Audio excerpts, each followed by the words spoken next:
Hola, ¿qué tal? Buenas noches. Qué bendición estar con ustedes una vez más compartiendo la palabra del Todopoderoso. Y esta ocasión pues vamos a iniciar con lo que es el libro de Ruth. Ya hemos estado analizando diferentes aspectos de la Biblia, el Génesis, el Éxodo, el Levítico, y lo último que habíamos estado estudiando es el libro de los jueces. Yo sé que este libro que continúa ahora, que es Ruth, va a traer muchas enseñanzas profundas que a lo mejor no hemos entendido o que no hemos asimilado, o que muchas veces pues como es un libro dentro de la rama de los libros históricos no tomamos mucha importancia. Pero sin embargo vamos a ver que el libro de Ruth tiene unas grandes y profundas aplicaciones. Cuando nosotros hablamos acerca de una conversión, acerca de una verdadera transformación, acerca de un acercamiento al Dios Todopoderoso, el Dios de Israel. Entonces los voy a invitar que se den el tiempo para que tomen su Biblia y vayamos a ir analizando el libro de Ruth. Quienes ya le han dado una ojeada o comprenden básicamente la historia del libro, entonces ya saben que el libro consta prácticamente de 4 capítulos. Y en esos 4 capítulos que nosotros vemos aparentemente una historia un tanto trágica, vamos a poder a vislumbrar aspectos de suma importancia y que yo espero que sean de mucha bendición para ustedes en este estudio.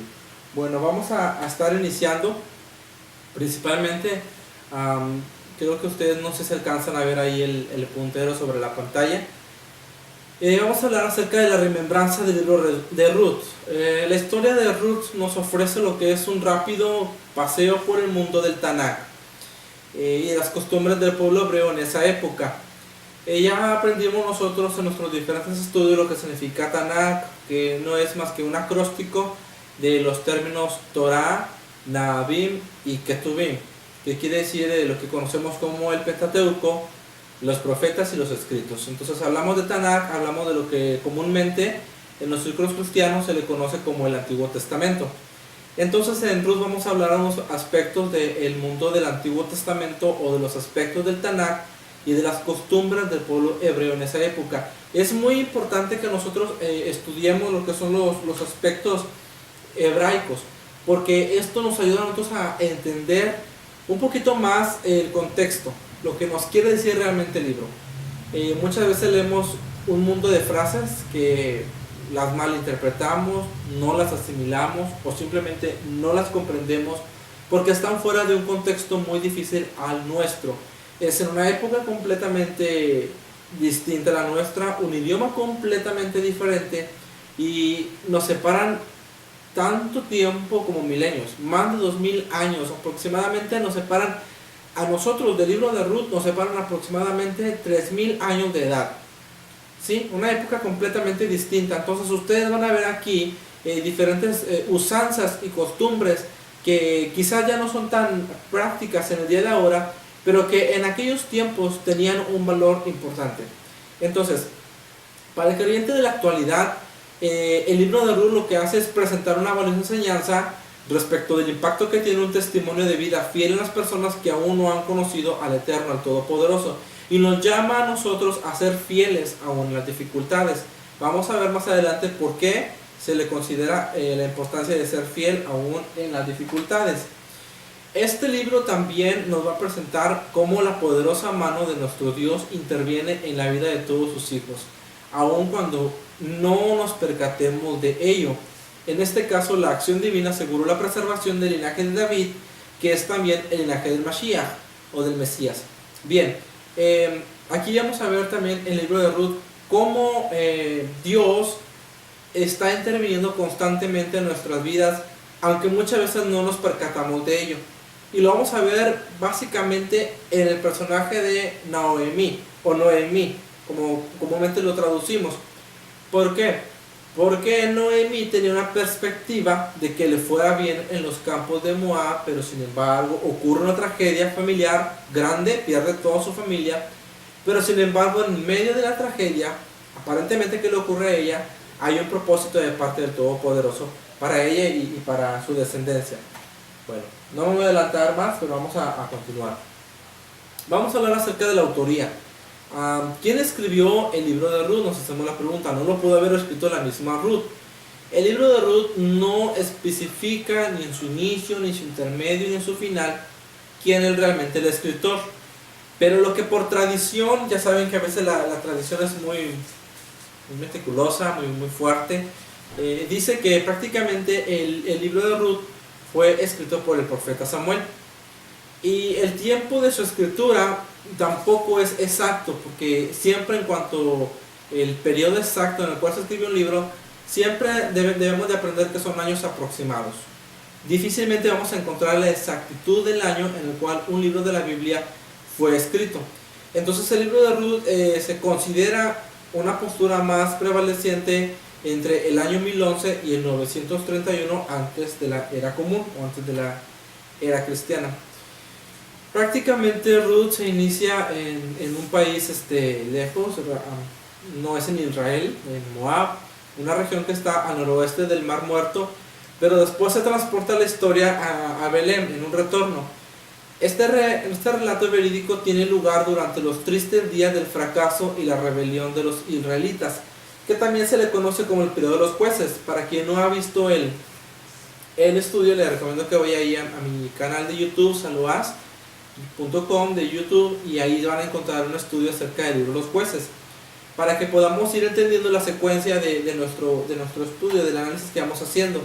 Entonces Ruth nos habla prácticamente de que en los tiempos de los jueces, por terminar el tiempo de los jueces, hubo una hambruna muy grande sobre la tierra, y que esto obligó a Elimelech, un varón, y a su esposa Noemí a emigrar de su hogar israelita al país de Moab. Elimelech muere y Noemí se queda con sus dos hijos, quienes pronto se casan con dos mujeres moabitas, que es Orfa y Ruth, y más tarde ambos hijos mueren y Noemí se queda sola con Orfa y con Ruth en una tierra completamente extraña. Orfa, pues, al haber enviudado, regresa con sus padres, pero Ruth determina quedarse con Noemí mientras viajan a Belén. Esta historia de amor y devoción cuenta el eventual matrimonio de Ruth con un rico hombre llamado Boz, con quien ella tiene un hijo que se llama Obed, quien se convierte en el abuelo de David y ancestro del Mesías. Por lo tanto, nos habla que la obediencia lleva a Ruth a formar parte del linaje del rey David. Ahora, vamos a hablar un poquito de lo que es la situación de Israel. Hablábamos de un varón llamado Elimelech y nos preguntamos, ¿cuál es el estado socioeconómico de Israel en los días de Elimelech? Si ustedes tienen su Biblia, habla en capítulo 1, verso 1 y verso 2 del libro de Ruth.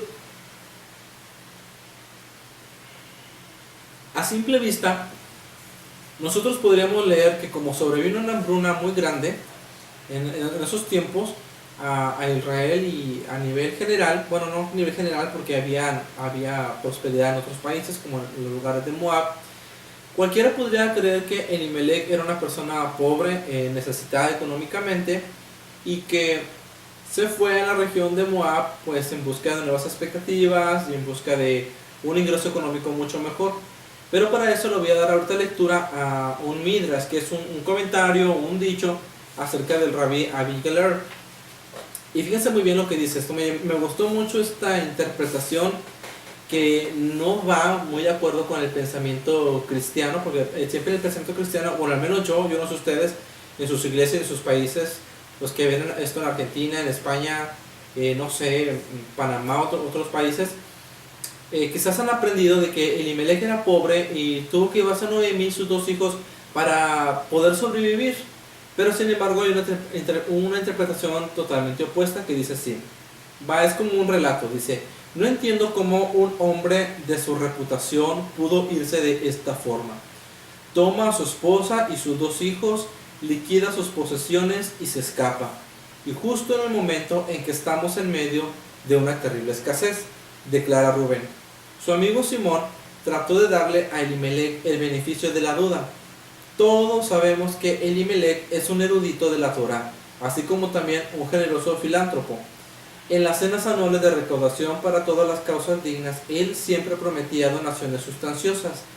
El hecho de que esa gente hambrienta no le diera un momento de paz mental fue lo que motivó a irse, de la mañana hasta el anochecer.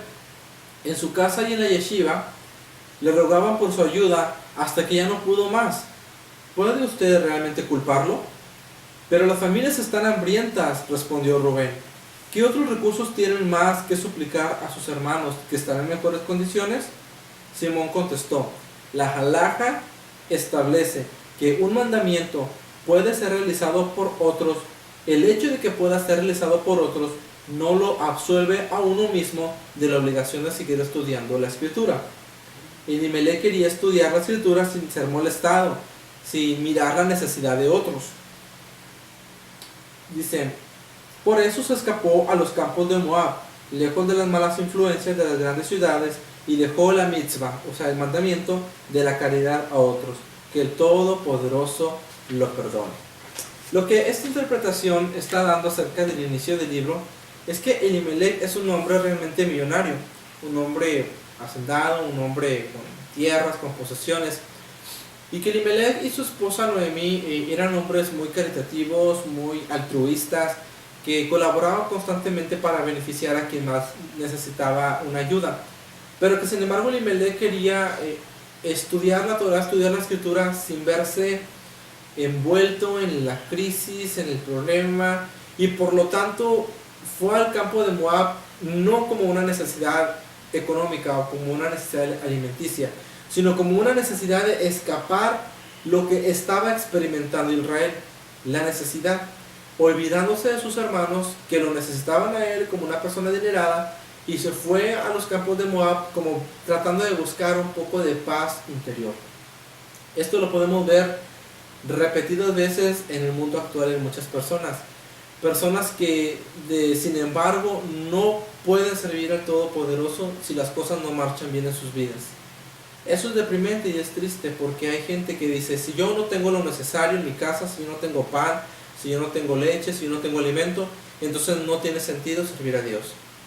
Hay gente que tiene esa mentalidad de que no busca de Dios, no se acerca a Él, no estudia la escritura, no habla de su amor, no habla de su poder, si todas las cosas en su vida personal y en su vida material no marchan a la perfección. Realmente las cosas no deberían de funcionar así en nuestras vidas. Muy independientemente si tenemos o no tenemos, es para que nosotros nos motivemos cada día a buscar de Dios. Nosotros podemos ver en el Nuevo Testamento el ejemplo del apóstol Pablo, que él, tanto en la abundancia como en la escasez, él constantemente predicaba y hablaba de la salvación. Ningún factor era determinante en su vida. O sea, los factores que circuncidaban su existencia no tenían nada que ver con el acto de querer o no querer predicar. Eso era algo totalmente ajeno a su vida. Él había aprendido a predicar de la palabra, estando encarcelado, estando en escasez, estando en abundancia, estando en naufragio, estando enfermo, y estando tribulado en todas las cosas. ¿Qué nos puede separar del amor de Dios? Entonces aquí vemos el ejemplo como que Elimelech quiso no ver los problemas, evadir las circunstancias, salirse del problema y que los demás hagan como pueden. Sin embargo, es por mandamiento el sobrellevar las cargas los unos de los otros, el escuchar y el atender las necesidades de los demás y no escapar de las situaciones difíciles, sino lo importante es que siempre aprendamos a hacerle frente.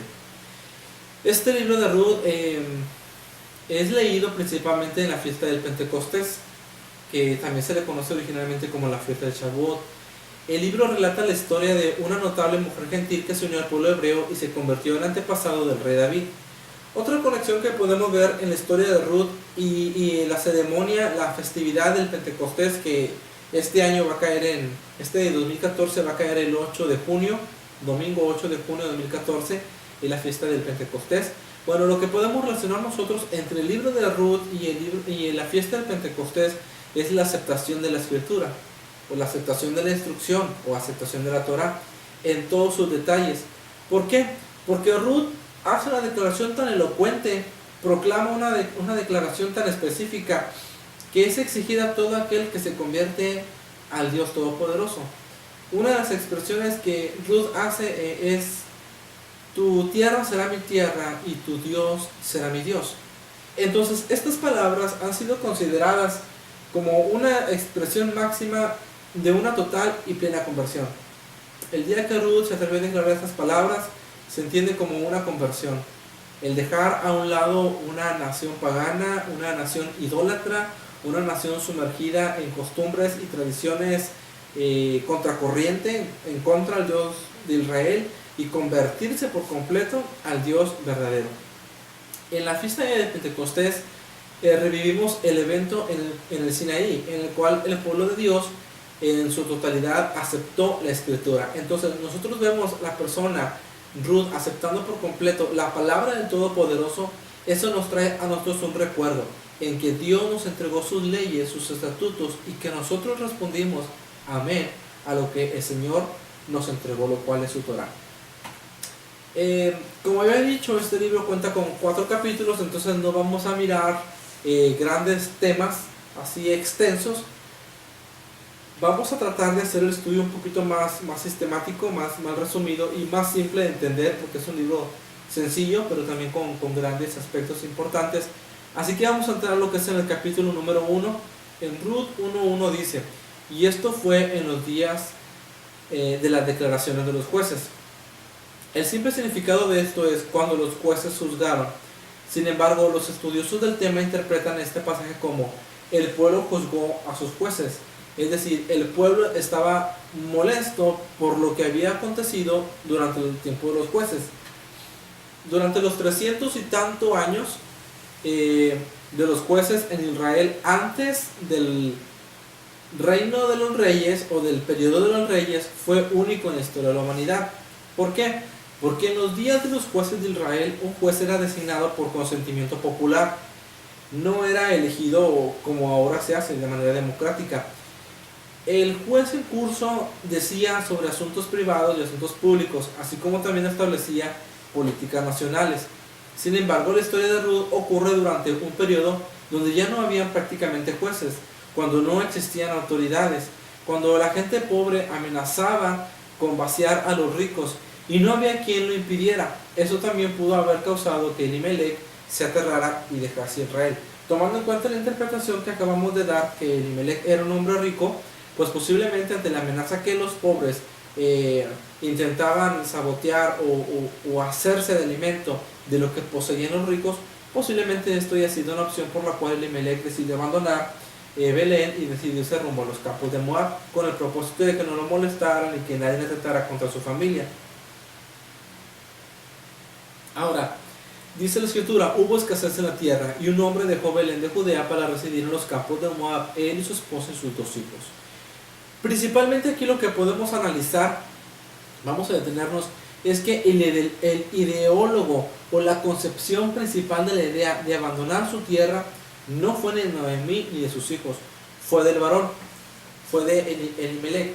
Y es bien importante que aclarar que en los tiempos antiguos la decisión que tomaba el varón de casa, el varón, el esposo, era una palabra determinante, era algo que se tenía que resolver, se tenía que hacer.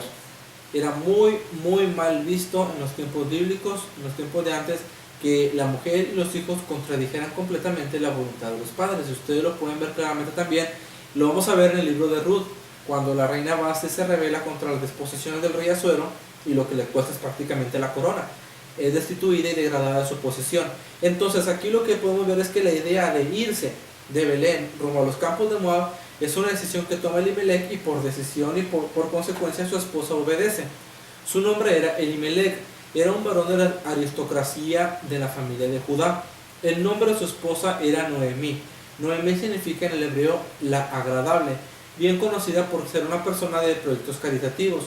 Sus hijos eran 2 y apropiadamente llamados Malón. Malón significa enfermedad en el hebreo, y Kelión significa acabado. Fíjense nada más el gran sentido profético que estaba destinado sobre la familia de Elimelech. Sus hijos se llamaban Malón, que significa enfermedad, y su hijo se llamaba Kelión, que traducido es acabado. Precisamente es lo que les aconteció a la familia. Los varones de la casa murieron, y Noemí queda completamente sola y desamparada con 2 mujeres, con 2 damas. Entonces aquí podemos ver de que una forma de otra, sin querer o no sin querer, sino que en el hebreo y en la cultura hebrea, los nombres de las personas tienen un significado muy específico. La responsabilidad, dice el Talmud, de colocarle un nombre a un hijo representa el darle toda una identidad. En la comunidad hebrea, cuando los padres tienen un hijo, se ven en la gran responsabilidad de saber correctamente qué nombre le pondrán a su hijo o a su hija, porque por designio natural van a elegir el destino en el cual cursará la vida y la existencia de su hijo o de su hija. Entonces, aquí de una forma o de otra, Elimelech y Noemí les pusieron nombres a sus hijos, de lo cual era exactamente lo que iba a acontecer en un futuro. Si bien es cierto, Elimelech pudo haber tenido muchas excusas razonables para poder abandonar la tierra de Israel, ante los ojos del Todopoderoso, él era culpable de haber abandonado su propio pueblo en momentos de gran necesidad. Dado que esto era una gran profanación del nombre de Hashem, el nombre divino, él fue castigado con una muerte temprana. Esa es una interpretación muy común que se da. No quiere decir precisamente que Elimelech murió porque se fue a un lugar extranjero, fuera de Israel, y pues haber desamparado a sus amigos, a sus conciudadanos. No, y que murió porque fue castigo divino. Esa es una interpretación que se da en la tradición común, pero no quiere decir exactamente que las cosas se hayan dado así. Noemí la viuda debió haber regresado inmediatamente a Israel. Fíjense lo importante que es que cuando una viuda enviudaba en tierras lejanas, siendo de Israel, lo que tenía que hacer era regresarse ella y regresar a la casa de sus padres con sus hijos. Pero miren lo que hace Noemí en lugar de retornar a Israel. Ella se da lujo todavía de quedarse con su visa de turista. ¿Cuánto? 10 años más. Sin la supervisión de su padre y a la falta de mujeres hebreas, pues los hijos se casaron con mujeres locales, mujeres de Moab, Orfa y Ruth. Eso también estaba totalmente opuesto a los preceptos o a las mitzvot de la Torah, pero si bien conllevaba un propósito divino, al poco tiempo ambas jovencitas quedaron viudas. Alguna interpretación dice que la muerte de los hijos de Noemí se derivó también al acto y al pecado de haberse unido a mujeres que la escritura prohibía por completo a los hijos de Israel. Ellos no se podían unir a los amalecitas ni a los de Moab. Entonces, es una manera de interpretar de que el Eterno los castiga, los visita con muerte por haberse unido a mujeres que eran extrañas. El fruto de la desobediencia. Cuando leemos el libro de Deuteronomio, en las bendiciones y las maldiciones, vamos a poder ver que hay consecuencias cuando nosotros decidimos obedecer el precepto. Cuando leemos el mandamiento y hacemos lo contrario, obvio que van a haber consecuencias. El pecado o la transgresión siempre va a traer consecuencias a nuestras vidas. Entonces el Todopoderoso primero siempre envía señales de advertencia, señales que nos están notificando que estamos mal, que algo anda mal en nuestros pasos, que algo mal está en nuestro proceder y que tenemos que enderezar nuestros pasos. Y dice el salmista, la suma de tu palabra es verdad. Entonces cuando el Todopoderoso comienza a enviar señales a nuestras vidas, como tragedias, enfermedades, luchas, adversidades, es porque hay un mensaje que tenemos que volvernos a Él, que tenemos que hacer un trabajo personal, un trabajo interior, que es el arrepentimiento, el volvernos a la palabra. Entonces Elimelech y sus hijos perdieron toda su riqueza. Eso es lo que más se vieron dolidos, principalmente después de que murieron ellos, la pérdida de lo que es el dinero. Pero fue en vano. Elimelech, el esposo de Noemí, murió y ella dejó de ser la esposa del gran hombre millonario. Y entre tantas tristes pérdidas también existen tristes retornos. Orfa respondió y le dijo a Noemí ante la pérdida de los esposos de las muchachas, le dijo, si tú eres mi mentora y el Rebetzin y me has enseñado lógica, como mi meta es casarme y contigo allá en Belén, yo no tengo más posibilidad, yo debo marcharme. Entonces Orfa besó a su suegra y se marchó. Fíjense en ese aspecto tan más importante y lo que tenía que ver. Orfa conocía los estatutos del Dios de Israel y que ella debía de casarse con un hermano de su marido ya fallecido, difunto.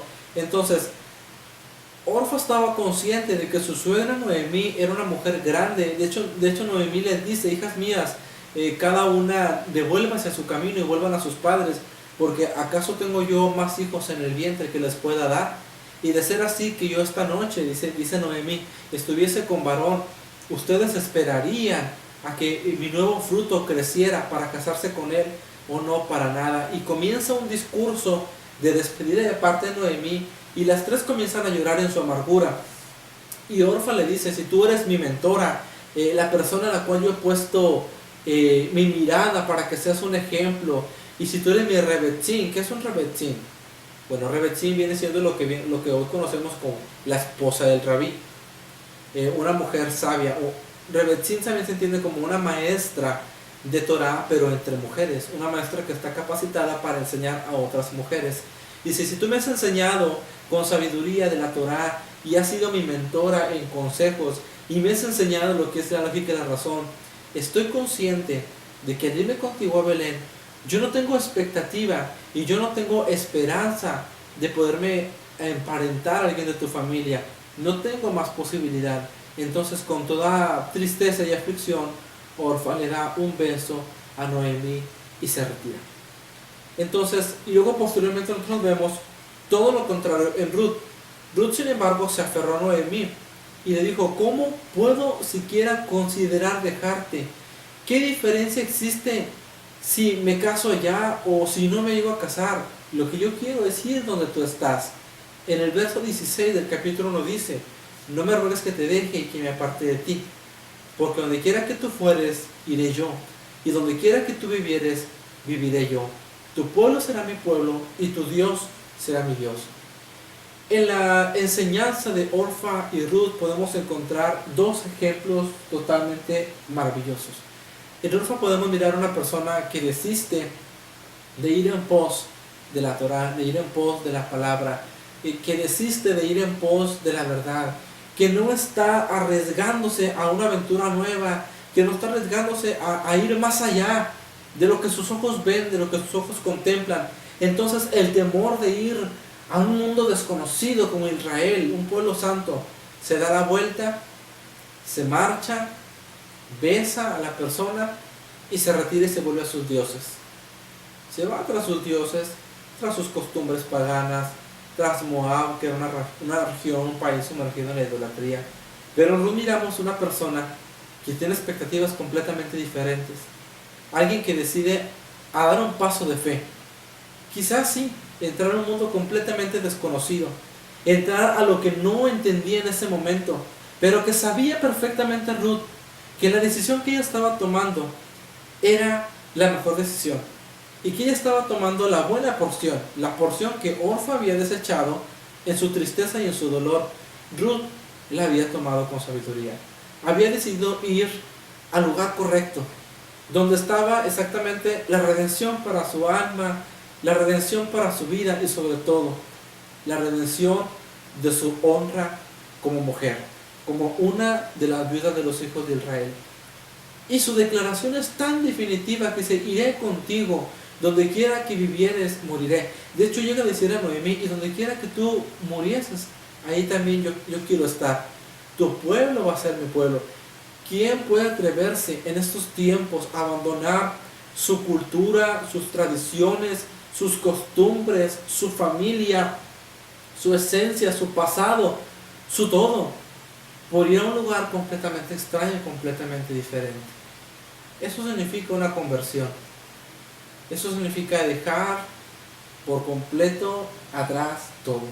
Para mí, Ruth es un perfecto ejemplo de abandonar el pecado, de abandonar la idolatría, de atreverse a aceptar un reto, el reto de vivir conforme a la palabra de Dios, el reto de acercarse al Señor con un corazón quebrantado, con un corazón humillado. Y aunque la Escritura definía correctamente que ningún moabita sería parte de la congregación de los hijos de Israel, nosotros podemos ver que el Todopoderoso tomó en cuenta la conversión y el arrepentimiento genuino de Ruth, porque el Todopoderoso la tomó tan en cuenta que la hizo ser partícipe del linaje de David.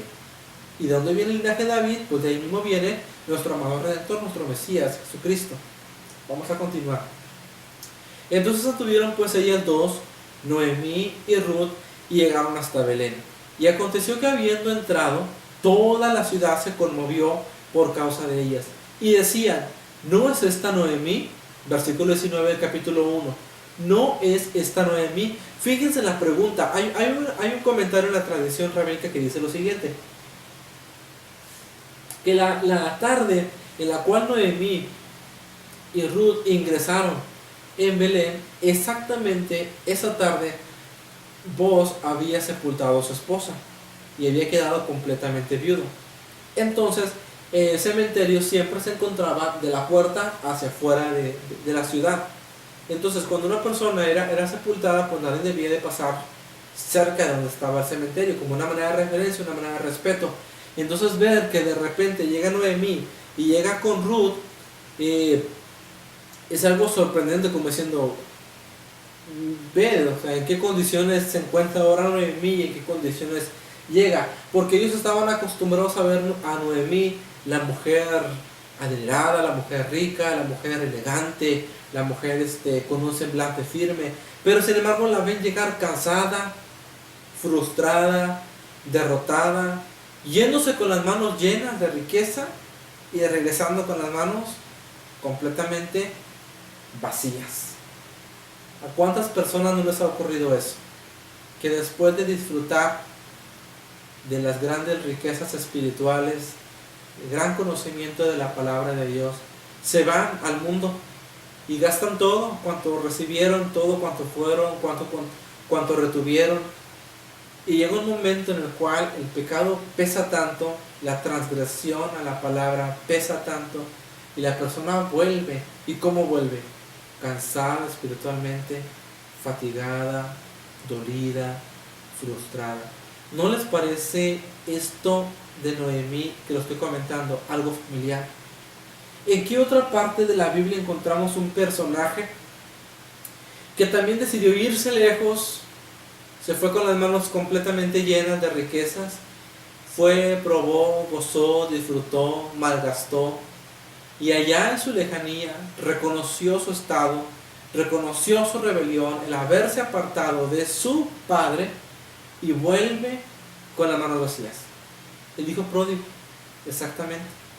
Porque así muchas personas, o sea, disfrutan de las bendiciones espirituales, hay una transformación en sus vidas, gozan de la plenitud del espíritu, gozan de una vida fructífera, pero se van, se olvidan del Todopoderoso, se van, se apartan, y estando allá en el pecado, se acuerdan de la condición en la cual Dios los tenía, y vuelven con las manos vacías.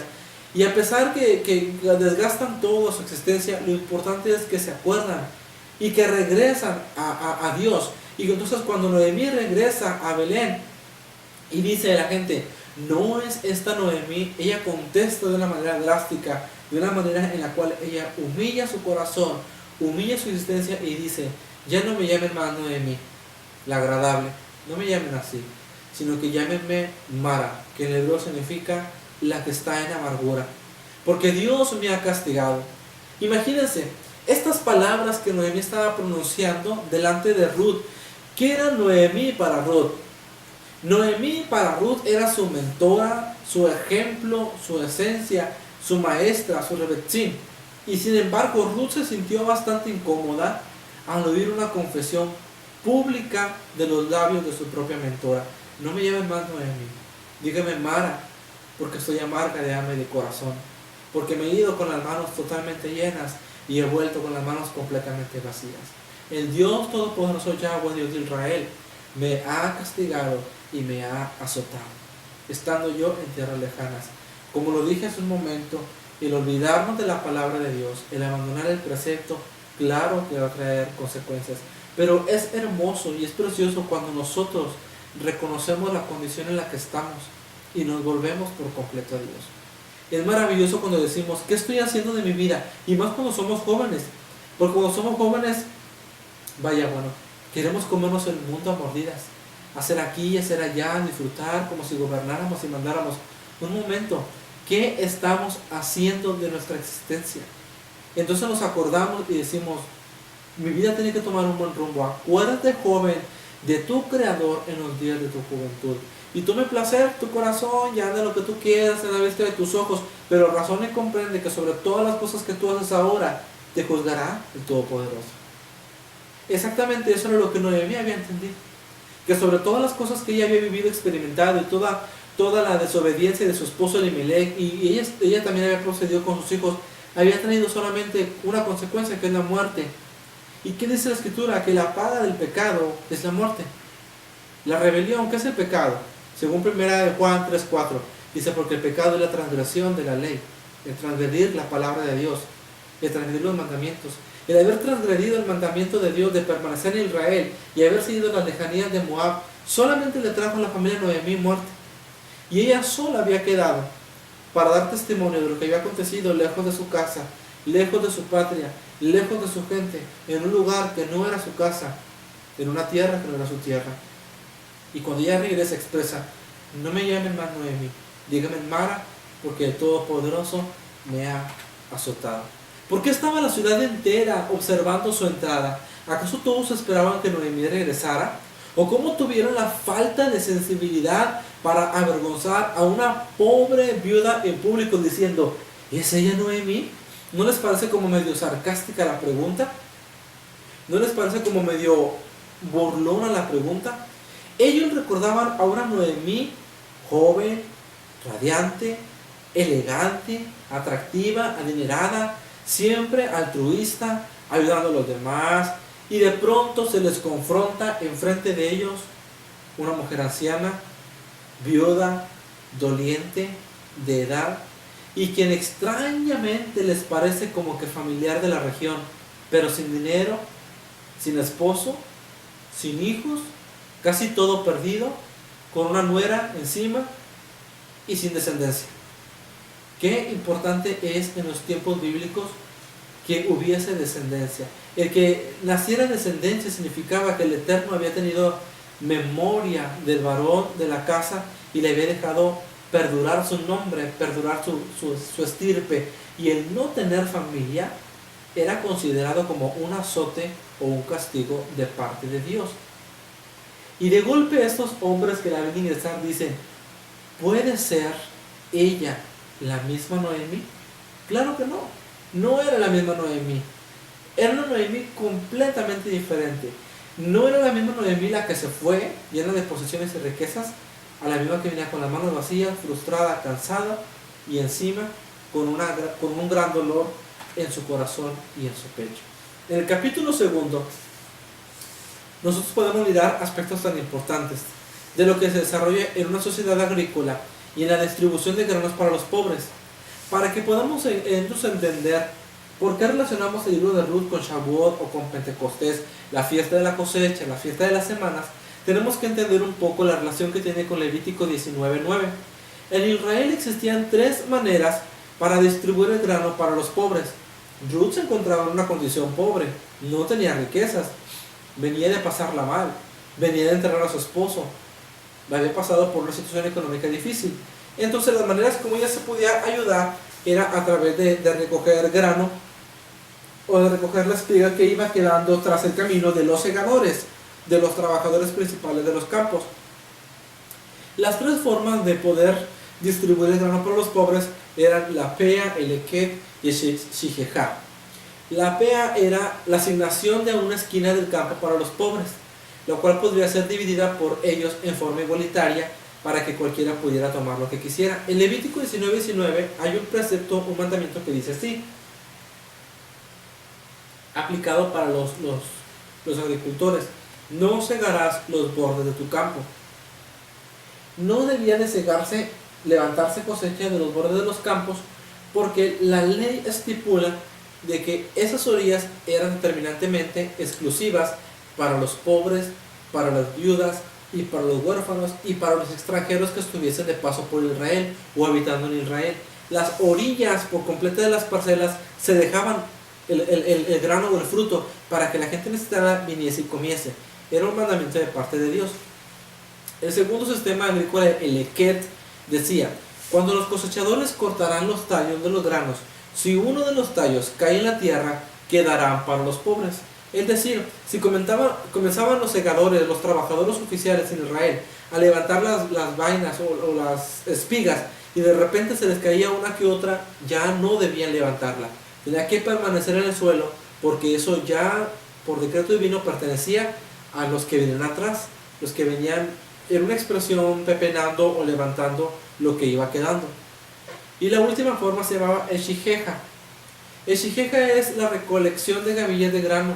Si una o dos gavillas fueran olvidadas, dice, deben ser dejadas para los pobres. Es decir, si al momento de ir cortando la siega, todo lo que es la parcela, por omisión terminaban un surco y se miraban a lo lejos que habían quedado unas cuantas gavillas de grano, no estaba permitido regresarse y cortarlas. Si las omitieron o se les olvidó o sin querer la brincaron, no debían de cortarla. Ahí debía de quedar, porque cuando venga el pobre, el menesteroso o el extranjero, es para ellos, ese es para el beneficio de ellos. ¿Por qué hacía Dios esto? ¿Por qué Dios los estipulaba sus mandamientos? Porque era una forma de proveer a quien más lo necesitaba. El propósito de Dios, tanto en esta forma, era evitar a toda costa la extrema pobreza. Pobreza siempre ha habido en las sociedades y de todos los siglos, y posiblemente la siga habiendo, pero el propósito es disminuir esas exageradas tasas, ya no de pobreza, sino de miseria en muchas culturas. Ahora, si nosotros damos un estudio profundo del Maaser, el diezmo, vamos a ver que el diezmo cumplía el propósito no nada más de alimentar la boca del levita, sino del extranjero, de la viuda y del huérfano que habitaban las regiones de Israel. Pero bueno, no voy a entrar en detalle del Maaser porque no quiero que hayan aquí discusiones acerca del tema. En época de cosecha, los pobres seguirían a los cosechadores para que recogieran todo lo que pudieran. Cuando eran los tiempos de la cosecha, iban los empleados o los segadores y detrás de ellos venían los extranjeros y comenzaban a pepenar. Ese era el trabajo que hacía Ruth cuando ella se había introducido en Belén con su suegra Noemí. Ella comenzaba a ir detrás de los segadores y ella preferentemente comenzó a segar dentro de los campos de Boz, que era el pariente más cercano que tenía Noemí, y que también había una ley especial acerca de la ley de la redención. Cuando un varón de Israel moría sin dejar descendencia, el hermano más cercano o el pariente varón más cercano debía redimir a su esposa, y al redimirla era engendrar hijos para que el nombre del difunto prevaleciera. Era como una manera de decir, obtener la honra familiar, que no se perdiera el linaje, que no se perdiera la estirpe. Entonces Ruth comienza a trabajar en los campos de Boz porque ella sabía correctamente que Boz era la persona adecuada que la podía redimir a ella y a su suegra Noemí. Y entonces vemos nosotros en el capítulo 2 que Boz entra en escena, y dice en el capítulo 2 verso 3: y ella fue y ella vino y sucedió sobre los campos de Boz, el pariente de Elimelech. Y Boz dijo a su criado, el mayordomo de los segadores: ¿de quién es esta doncella? En el versículo 5, Boz invitó a Ruth a comer con él, explicándole lo impresionado que él estaba por el hecho de que ella haya acompañado a su suegra. Ruth comió su porción y puso el resto en un recipiente para llevarse la comida para Noemi su suegra, y Boz le aconsejó que se quedara con sus recolectores, y cuando estuviese sedienta ella podía beber directamente del agua del barril sin que nadie la molestara. Eso es muy importante de entender. De las aguas de los barriles para los empleados solamente debían de beber empleados y que fuesen israelitas. Ningún extranjero foráneo debía de tomar. Sin embargo, Boz le da este beneficio exclusivo a Noemí, y él advirtió a sus hombres que no la molestaran para nada, y ella continuó espigando hasta el anochecer. ¿Por qué Boz le explica específicamente a sus trabajadores o segadores que no la molestaran? Porque era muy común que a los extraños, a los extranjeros, se les molestara, se les fastidiara, o lo que es conocido ahora en el aspecto psicológico, se le hacía como una clase de bullying. Entonces Boz establece claramente que no la estuvieran molestando. Seguimos avanzando. En el capítulo 3 podemos ver que la Torah ordena a un hombre casarse con la viuda de su hermano fallecido, lo que les estaba comentando, si no hay hijos para recordarlo. Esta misma se le conoce como el Yibum, y no se practica realmente en la actualidad. En forma similar, el redentor, que en este caso viene siendo Boz, el redentor de un campo, se casaría con la viuda para que el campo continuara siendo recordado y relacionado al dueño original. Entonces podemos ver nosotros a Noemí haciendo un trabajo especial como de la casamentera. Miren, en el caso de Abraham, cuando Abraham vio que era el tiempo necesario para que Isaac tuviera esposa, él mandó a su criado a que fuera a su tierra, a su región, y le consiguiera una esposa para su hijo Isaac. Y ahora nosotros vemos acá en el libro de Ruth, Noemí se siente ella con la responsabilidad de dejar a su nuera amparada. Pero qué mejor, y mucho mejor, que dentro de la familia, con alguien que tenga prestigio y que saque la honra de su esposo Elimelech y de sus hijos que ya han fallecido. Entonces Noemí le dio a Ruth instrucciones muy exactas y le dijo: vos estarás seleccionando grano, pasará la noche en el granero, cuidando sus cosechas. Ruth debería vestirse bonita, guapa, ir al granero, y cuando vos estés completamente dormido, ella debía dormir a sus pies. Eso tenía un gran significado. El dormir a sus pies, a los pies del varón, significaba tener una disposición completa a llegar al matrimonio. Era una manera como de presentarle, ¿cómo le diré? No una propuesta, sino como diciendo: tú puedes ser mi redentor, quien puede sacar mi honra en la situación en la que me encuentro. Y vos estaba muy impresionado de que Ruth eligiera casarse con un anciano erudito en vez de elegir a un muchacho que la podía pretender, porque Ruth no era una mujer avanzada de edad. Ruth era una mujer joven, guapa, bonita, fuerte, y en vez de elegir a un joven, ella no tenía la obligación de casarse con vos, porque ella era una extranjera, ella podía elegir con quién casarse. Sin embargo, su anhelo de servir al Dios de Israel la llevaba también a obedecer el mandamiento de unirse a alguien cerca de su familia. En esto consiste una verdadera conversión, una verdadera transformación, en que Ruth acepta por completo los preceptos de la Torah. Entonces, vos se queda impresionado diciendo: wow, tú puedes buscar un joven, me buscas a mí. Entonces se le prometió arreglar todos los asuntos en la mañana antes de que amaneciera, y la envió a su casa, pero primero le entregó 6 medidas de cebada en su pañuelo, y es la cantidad suficiente y necesaria para una buena comida o para un buen almuerzo. Fíjense, es muy importante que nosotros leamos ahí las 6 medidas de cebada, que representan el abstenerse. Las 6 medidas de cebada le otorgaban a una persona la capacidad de comer y sentirse saciado, sentirse completo, sentirse lleno, sentirse servido, sentirse completo en su interior, en su vientre. En el Talmud se dice la siguiente explicación: que vos hacía alusión a que su descendiente redimiría al pueblo hebreo. ¿Por qué? Porque las 6 medidas de cebada que él entrega a Ruth tienen un sentido profético. Porque el Mesías, según Isaías capítulo 11, versículo 2, vendría con el espíritu de sabiduría, espíritu de entendimiento, espíritu de consejo, espíritu de poder, espíritu de conocimiento y espíritu de temor al Todopoderoso, al Eterno. Entonces, esos 6 puntos importantes son los que llegaría a tener el Mesías, que están resumidos o simbolizados en las 6 medidas de cebada que vos le entrega directamente a Ruth. En el capítulo último, el capítulo 4, podemos ver la prohibición, como ya dije, de la Torah acerca de una conversa moabita o amonita. ¿Por qué Dios no permitía que los de Moab y los de Amón no se unieran al pueblo de Israel? Bueno, según Deuteronomio 23, 3 al 5, porque ellos no vinieron a encontrarlos en el desierto con comida y con agua cuando Israel salió de la región de Egipto.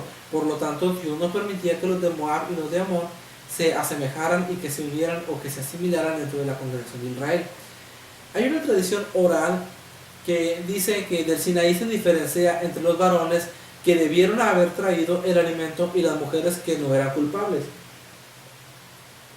O sea que ese Midrash o esa Torah oral o esa interpretación personal dice que realmente los culpables de no haber ido a darle alimento a los israelitas cuando salieron de Egipto, la culpabilidad no recaía en las mujeres, sino en los varones, porque como ya expliqué, las decisiones que se tomaban con mayor relevancia o mayor importancia era la decisión de los varones.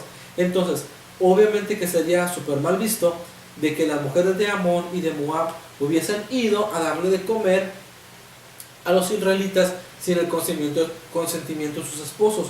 Así que si sus esposos no iban a darle de comer a los israelitas cuando salieron de Egipto, pues obviamente que las mujeres obligadamente se vieron en la penosa obligación de obedecer a sus esposos y no ir a atender tampoco a los hijos de Israel cuando salieron de Egipto. Y ahí la interpretación de que los que no se debían de casar con los hijos de Israel eran varones de Moab y varones de Amón, y que la prohibición excluía directamente a las mujeres, o sea que las mujeres de Moab y las mujeres de Amón sí podían unirse a los hijos de Israel, ya que había estado fuera de su alcance el no haber ayudado, bendecido o beneficiado a los hijos de Israel. Espero que me haya entendido. Si no, me dejan un inbox y les explico más detalladamente acerca de esto. Lo que pasa es que son costumbres y usanzas que están lejos de nuestro entendimiento moderno, porque no, la Biblia, más en el Antiguo Testamento, el Tanakh, no podemos nosotros estudiarlo con una lupa griega, sí, como el Nuevo Testamento, que se cree que se escribió en griego, o con una lupa romana, del sistema católico. No podemos estudiar el Antiguo Testamento con una mentalidad o un trasfondo occidental, vivimos en Occidente, no, sino que se tiene que estudiar con hebraísmos, lingüística, cultura, tradiciones y un acervo completamente ideal de Medio Oriente y de aquellos tiempos. Entonces, quizás ustedes digan que parece mucho machismo el que solamente el hombre toma decisiones. No se trata de machismo, tenemos que entender que era una cultura completamente diferente y eran cuestiones que eran más importantes. Más adelante vamos a ver que en el caso de matrimonios no existían las actas legales y que el matrimonio consistía en la palabra que daban los padres del joven y las palabras que daban los padres de la señorita. Era un acuerdo verbal, porque la palabra tenía muchísimo más poder de una firma. Ahora las firmas tienen más poder de la palabra, pero en los tiempos bíblicos la palabra de los padres tenía tanto poder que era lo que certificaba el matrimonio entre dos jóvenes hebreos. Obviamente había fiesta, había vino, había regocijo, había una gran celebración, pero no había un documento en el cual se firmara el Estado de Israel certifica el matrimonio. No, todo era el poder de la palabra, el poder de las expresiones. Pero bueno, es algo fuera de tema, pero se los comento para que comprendan de que es importante que nosotros nos metamos en la cultura hebrea para poder entender aspectos bien bonitos y bien profundos de la escritura que a simple vista, y menos en Reina Valera, son muy difíciles de poder entender. Vamos a continuar.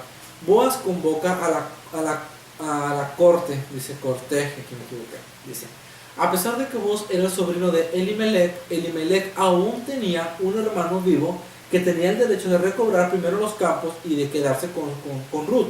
Casualmente Boaz inmediatamente se encontró con Ploni Almoní. Ploni Almoní. No viene ese nombre en Reina Valera, no viene en ninguna Biblia de traducción castellana, porque es aparentemente el nombre de el pariente más cercano a Ruth y Noemí fuera de Boaz. Boaz era como el segundo pariente, ¿sí? Era en la segunda oportunidad de redención o la segunda opción. Existía un primero que podía redimir los campos de Noemí y que podía hacerse cargo a llegarse en matrimonio a Ruth. Y entonces aquí se le conoce en el hebreo como Ploni Almoní. Unos dicen que este no era su verdadero nombre, como ya comenté, pero la Torá usa un seudónimo a fin de no avergonzarlo. Ploni Almoní es el equivalente en hebreo a fulano de tal. Y si ustedes leen Reina Valera, sí dicen hey tú, fulano. Cuando vos lo quiere llamar para decirle, te vas a encargar de Noemí, te vas a encargar de sus campos, los vas a redimir la causa de Ruth, él le dice Ploni Almoní. Hey fulano, ven acá, le llama de fulano. ¿Qué entendemos ahora por fulano? Bueno, los que están en Argentina van a entender algo por fulano, los que están en Costa Rica entienden otra cosa. No sé qué significa fulano en España, porque la connotación lingüística es diferente, pero aquí en México fulano se le conoce a una persona extraña. Si de repente yo veo una persona que conozco de vista, pero no me sé su nombre, hey fulano, ven para acá, o fulano de tal, es como diciendo tú varón, tú hombre, ven para acá. Entonces aquí la Torá nos aplica el término de Ploni Almoní. fulano de tal, que fue la manera como Boaz se expresó de aquel pariente que tenía la primera oportunidad de redimir la causa de Ruth. Ahora vemos una señal, una costumbre. Estábamos hablando de las costumbres hebraicas, las costumbres de aquel tiempo. Dice, había ya en capítulo 4, versos 7 y 9, había ya desde hacía tiempo esta costumbre en Israel, tocante la redención, al contrato, que para la confirmación de cualquier negocio, el uno se quitaba el zapato y lo daba a su compañero, y eso servía de testimonio en Israel. Entonces el pariente, o el fulano de tal, como ya vimos, le dijo a Boaz, tómalo tú. Y se quitó su calzado, y Boaz dijo a los ancianos y a todo el pueblo, vosotros, ustedes, son testigos el día de hoy. Como el pariente más cercano a Noemí no quiso la responsabilidad, quería los campos, pero no quería ningún compromiso en redimir la causa de Ruth. Y era todo completo, porque la Torah es completa, no es un menú de opciones. O es toda o es nada, así de fácil. O obedeces todos los preceptos o ni obedeces nada. Es obediencia total a la palabra. Entonces, como esta persona, el fulano de tal, no quiso hacerse cargo de todo el mitzvah, de todo el mandamiento, entonces lo correcto era que él se quitara el calzado y se lo entregara a Boaz, como una manera de decir, te cedo la autoridad, te entrego esa potestad, me deslindo de la causa y tú pasas a ser la opción número uno, aunque era la opción número dos, pasas a ser el número uno y puedes hacerte cargo de la redención de este caso.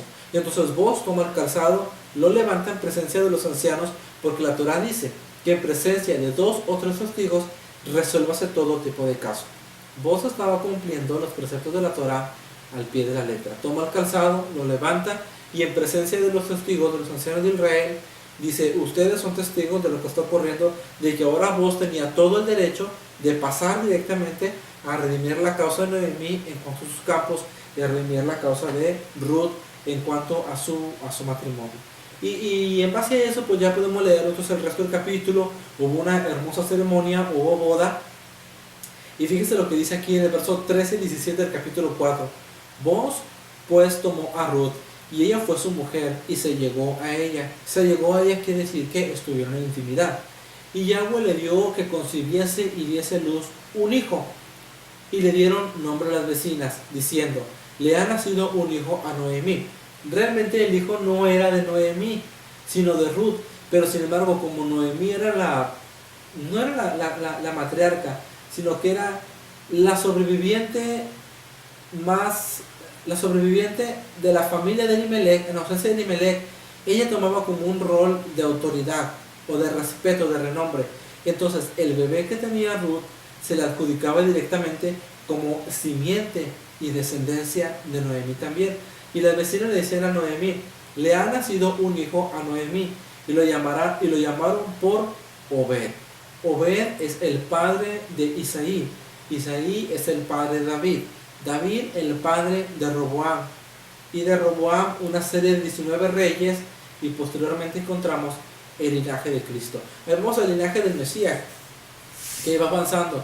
Entonces podemos ver en esta historia de que Dios tiene misericordia, Rahem, misericordia de quien Él desea tenerlo, y que todo lo que le pasó a Noemí conllevaba el propósito total de Dios, un propósito maravilloso.